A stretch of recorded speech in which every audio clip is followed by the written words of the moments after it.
Okay. Here's something that's been on my mind for a while. It's like a phrase that I've heard pretty much my whole life. I'm 49.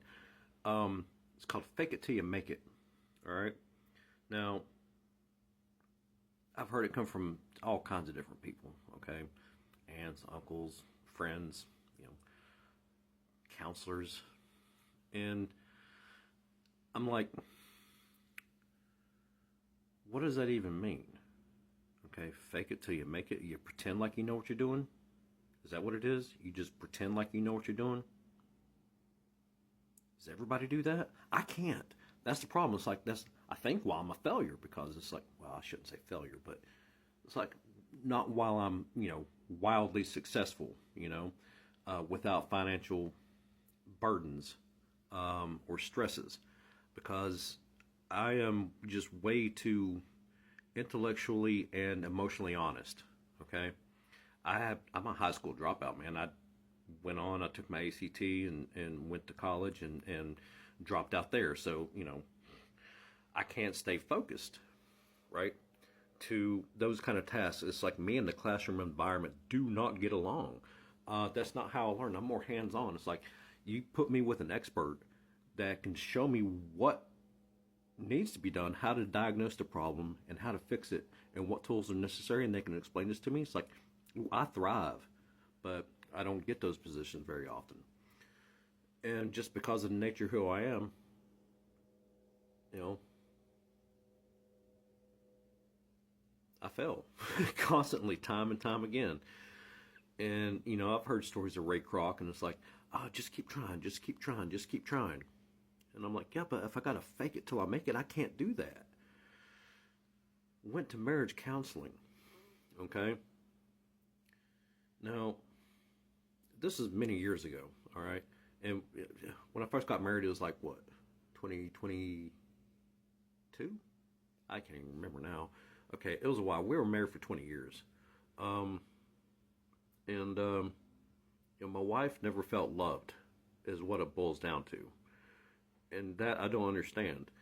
Um, you know, everybody's deeply personal. Everybody's got their own little things, but um, I don't want to misrepresent her words, okay? But we tried marriage counseling. I mean, she recommended it for years and years and years and years. And finally, I, acquiesced. I'm like, all right. Well, actually, first she just wanted me to get counseling because there's something wrong with me, something wrong with my head, because I don't know how to fake it till I make it, yeah, or other things, you know. Um, but I agreed to marriage counseling, and we went to 3 sessions. The first one, just get to know you. Hey, who are you? What's going on? Ask some basic questions. Second one, delve a little deeper, right? And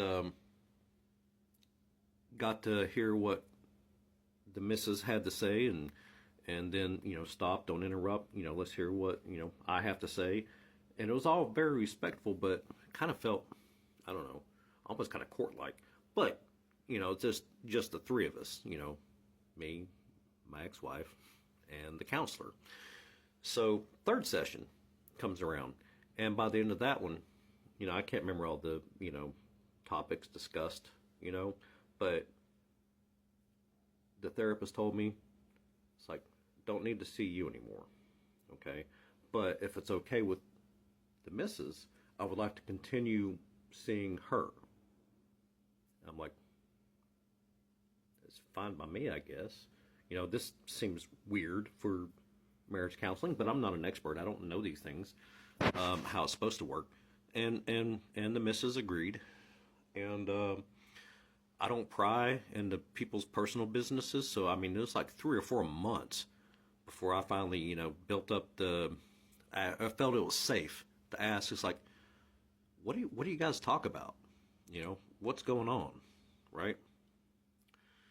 Why am I no longer involved in this process? Was my main driving curiosity, right?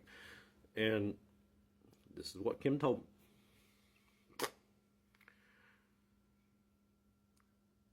She said that the therapist said there was no help for you, no help for me, right? which still didn't make much sense. I'm like, what do you mean there's no help for me? It's like, that's the woman, that's her job, is to help people that need help, right? Are you not qualified? Are you faking it? Right? I still don't know what those two discussed amongst each other, but I do know that a few years later, and I don't want to put motivation or words into other people's mouths, okay, but I gotta explain that by the time I was really 100% fully ready to listen to the argument presented against me for divorce, I'm like, what's going on? Why is this something that you have been pressing for ever since the beginning? To be honest with you, so I don't know the motivation. I don't know how much truth there is to this, but what she told me, it was like, I never loved you. I'm like, well, why did you say I do?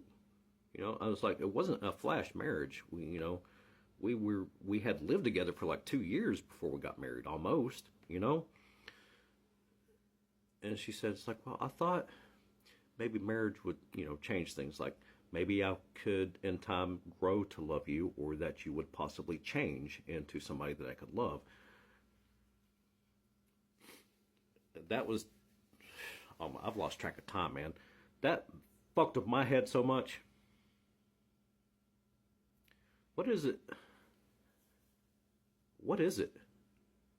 Why do people do this shit? It's like they don't want to be the bad guy. It's like, wait for me to give them a reason. Is that why the entire time we were married I was accused of cheating? Because my schedule was irregular?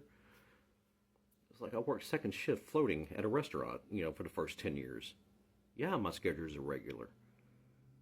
It's like, my life was an open book. I mean, even on a security level, at any time, she had access to my Gmail account, which held a draft unsent that I could look at from any computer in the world and see all the passwords for all the accounts, everything. Okay? So 100% access. I mean, at any time, she could go look and see what I'm saying to other people online, or, what I'm doing financially, everything. It was 100% completely open. I don't know how it could have been, I don't know how it could have been more open, right? But she didn't want to be seen as the bad guy because I, as hard as she looked for 20 years, I didn't give a specific reason. Yeah, I didn't cheat. You know what I'm saying? Was not abusive. Although I got a temper, but it's like, didn't strike her out of anger, or even, it just never happened. Spanked the kids a couple of times, but I mean, seriously, just like a little swat on the butt a couple times. Not much. I still feel bad for that. I didn't want to do that, but that's kind of how I was raised. That's tradition, corporal punishment. I disagree with it philosophically now. I'll never do it again. But, be that as it may, I still don't get the whole fake it till you make it thing. Is everybody just walking around not knowing what they're doing and just faking it? I gotta believe there's some experts out there somewhere. And then what's their life like? Living with a bunch of idiots like us.